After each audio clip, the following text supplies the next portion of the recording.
everybody, this is Andrew from mobileburn.com, and I'm taking a look at a phone that you might not have heard of. It's from Coolpad, and it's coming to C Spire later this year. Now, you probably haven't heard of Coolpad, but it's actually one of the top 10 smartphone producers in the world, and you're going to learn more about this phone now.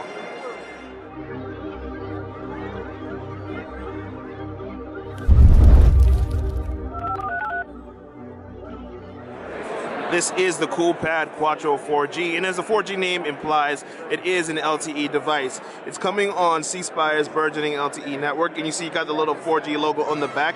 As far as the build, it's got a plastic build, but it's got this finely woven texture, so it's a little scratchy, kind of like when you hear like a vinyl scratching, but not too much. You know, when it's actually resting in your palm, it doesn't feel very alien or anything like that. It's not a problem.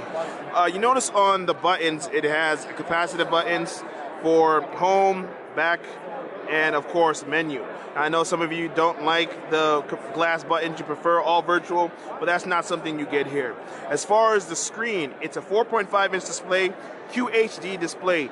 Now the resolution isn't at the top of the line what you see with some other Android devices, but they are specifically targeting the mid-range. You know, Coolpad is a company that has built phones for Metro PCS, and they're very popular in China.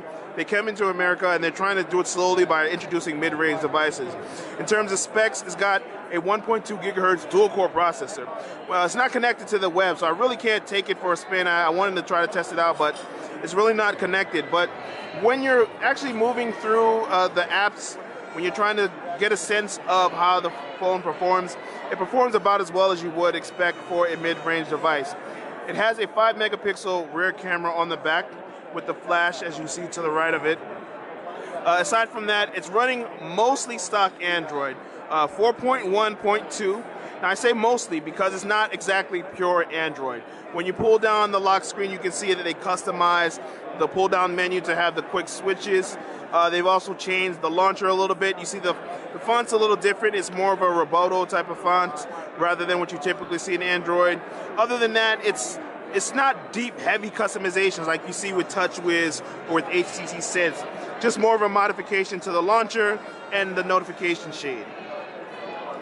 Now, it has Android 4.1, so it does support Google Now. It has a gigabyte of RAM, 4 gigabytes of internal storage. I didn't see a micro SD slot here anywhere in the device.